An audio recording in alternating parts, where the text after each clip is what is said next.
former Indian Army officer Waibhav Anil Kale, who was working for UN agencies in Gaza, has been killed in an Israeli strike on 13th of May. This is what the reports have suggested. Now, UN Secretary General Antonio Guterres has expressed his condolences on this unfortunate death, and the spokesperson of UN Secretary General has said that the Secretary General condemns all attack on UN personnel and calls for a full investigation into this case, and he sends his condolences to the family of the fallen staff member.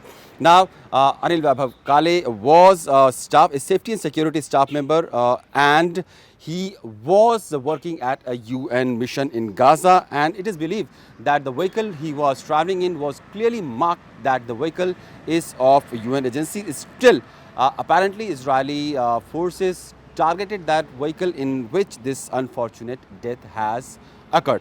Now, this attack has drawn a widespread condemnation not only from United Nations and its officials, but also there are multiple political leaders in India who have condemned this Israeli action on the vehicle in which Kale was traveling, how it was targeted and how this unfortunate death has happened. And the UN office for the Coordination of Humanitarian Affairs has reported that between October 7, 2023 and May 12, 2024, at least 35,000 Palestinians have been killed, and about 78,000 of them have been injured in various actions of Israeli forces in Gaza. We know that Israeli forces have continued to target Gaza and settlements, and across the last 7 months or so, we have seen multiple airstrikes and territorial strikes has happened in Gaza.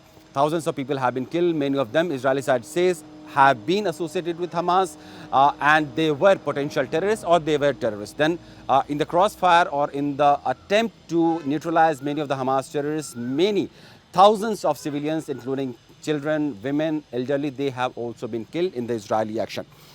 With this killing of one of the former Indian Army officer, this marks first casualty of an Indian in UN agencies, working in UN agencies, who has been killed in Israeli action there.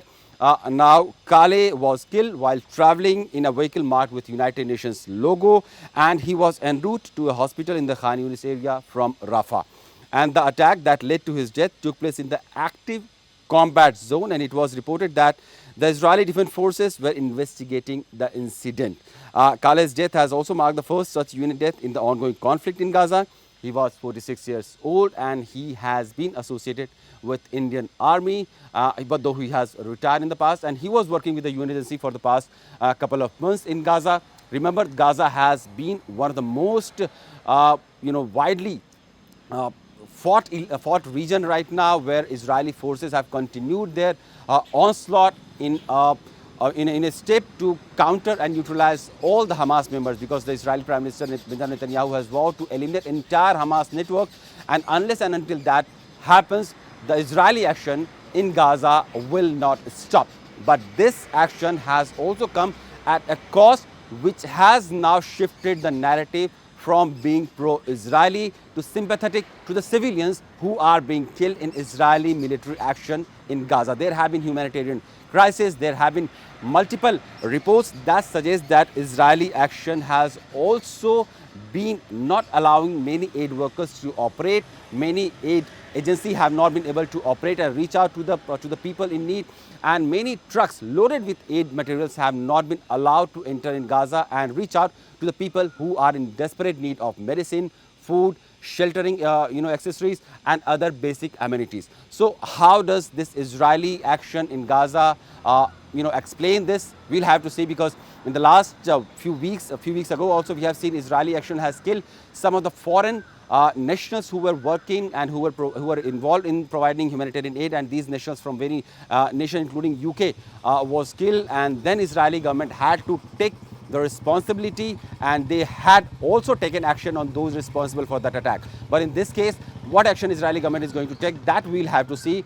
How Israeli side responds, that also we'll have to see, and we'll also have to wait for the entire investigation process, both from the UN agencies of course and the Israeli government, that will explain the circumstances in which former Indian Army official Waibhav Anil Kale was killed in an unfortunate incident while traveling in a vehicle that was clearly marked with UN logo, and that vehicle came under target of Israeli forces around Rafah. Through which the Secretary General obviously is deeply, deeply saddened to learn of the death of this United Nations Department of Safety and Security colleague and the injury of another staffer when their vehicle was struck. So there is a statement to this effect. As you know, as reported, they were on their way to the European hospital in Rafah yesterday. Of course, the Secretary General, as he always has, condemns all attacks on UN personnel and calls for a full investigation. And of course, reiterates his appeal for a immediate humanitarian ceasefire and release of all hostages. I should, as has been confirmed, but just to confirm to you here, that it was an Indian national. It was the first international staff member, UN staff member, that was killed. And of course, this is a sheer illustration that there is really nowhere safe in Gaza at the moment. Safety and security staff member.